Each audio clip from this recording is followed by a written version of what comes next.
चलिए हम लोग क्लास 7 का अलजेब्रिक एक्सप्रेशन स्टार्ट करेंगे। एक न्यू चैप्टर है, इसमें स्टार्ट करते हैं अलजेब्रा। तो यहाँ जो क्लास 7 में हम लोग पढ़ना है, पहले स्टार्ट करते हैं अलजेब्रा। तो अलजेब्रा में टू टाइप्स ऑफ क्वांटिटीज, मतलब दो तरह के क्वांटिटी होता है अलजेब्रा में। क्वांटिटी मतलब बोलते हैं राशि, कोई क्वांटिटीज का हिंदी राशि, लेकिन राशि से मुझे जरूरत नहीं है। एक होता है कांस्टेंट और दूसरा होता है वेरिएबल। तो कांस्टेंट और वेरिएबल इस दोनों टर्म को हम नीचे समझेंगे कि क्या है। तो अपने अलजेब्रा में दो तरह के क्वांटिटी होता है। पहला क्या होता है कांस्टेंट, दूसरा क्या होता है वेरिएबल। इसी दोनों बारे में पढ़ेंगे। चलिए, पहला टर्म कांस्टेंट है। तो कांस्टेंट आखिर होता क्या है? ये symbol having a fixed numerical value, मतलब एक तरह का सिंबल है, संकेत है, जिसके पास क्या होता है वो फिक्स्ड वैल्यू होता है। वो कैसा?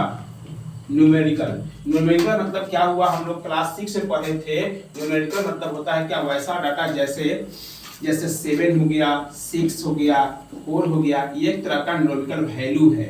5 हो गया, 8/5 हो गया, 8/7 हो गया, 6/5 हो गया, या 0.3.4 कुछ भी हो, ऐसा वैल्यू आपको दिखाई देगा। इसी को हम लोग कांस्टेंट बोलते हैं। ये कांस्टेंट कभी भी बदलता नहीं है, हमेशा क्या होता है फिक्स्ड होता है।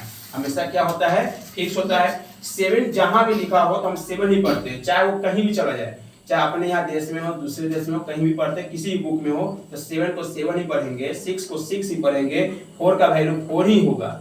इसलिए इसको कांस्टेंट बोला गया। अब एक टर्म और आता है वेरिएबल। तो वेरिएबल को हम लोग समझते हैं, एक तरह का सिंबल है which takes various numerical value.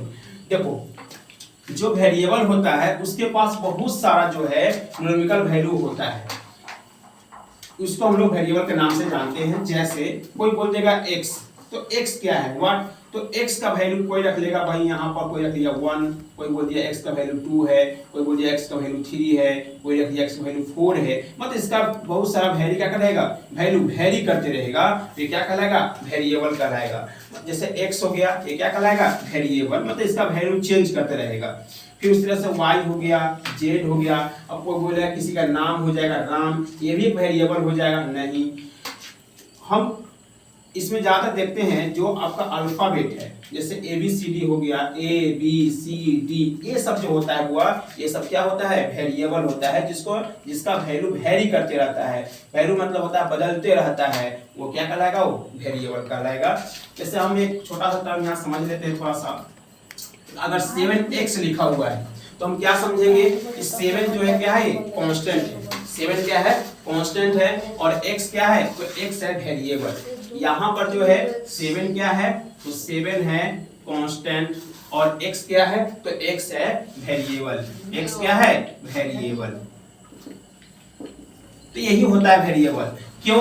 अब मान लीजिए कि एक वैल्यू और लेते हैं 2x + 3y = 0। थोड़ा इसको हम समझ लेते हैं, या इसको रख दीजिए, इक्वल टू छोड़ दीजिए।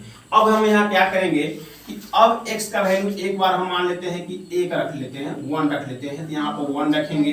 फिर यहाँ पर y का वैल्यू मान लीजिए, यहाँ भी 1 रख लेते हैं, तो y का वैल्यू 1 रख लिए। तो देखिए 2 × 2 + 3 × 3, तो 3 × 2 5 आ गया। अब कोई बोलेगा नहीं भाई हम x 1 रखेंगे, 2 रखेंगे, तो 2 रख लीजिए। जैसे ही आप 2 रखिएगा, तो इसका वैल्यू चेंज कर जाएगा। चेंज कैसे करेगा, 2 × 2 = 4 और 3 × 1 = 3, यहाँ पर 7 आ जाएगा। तो हम यहाँ क्या देख रहे हैं, वैल्यू इसका चेंज करते जा रहा है, इसीलिए वेरिएबल कहलाएगा। तो वेरिएबल क्या हुआ, x y जो अननोन हो, जिसके बारे में हम लोग नहीं जानते हैं, वो क्या कहलाता है, वेरिएबल। और जो फिक्स्ड होता है, जैसे यहाँ पर 7 था तो 7 फिक्स्ड है। कोई बोल देगा 6, तो 6 फिक्स है, 6 का वैल्यू 6 ही होगा, तो एक कांस्टेंट कहलाएगा। चलिए इस बात अगले सीरीज में हम लोग पढ़ेंगे।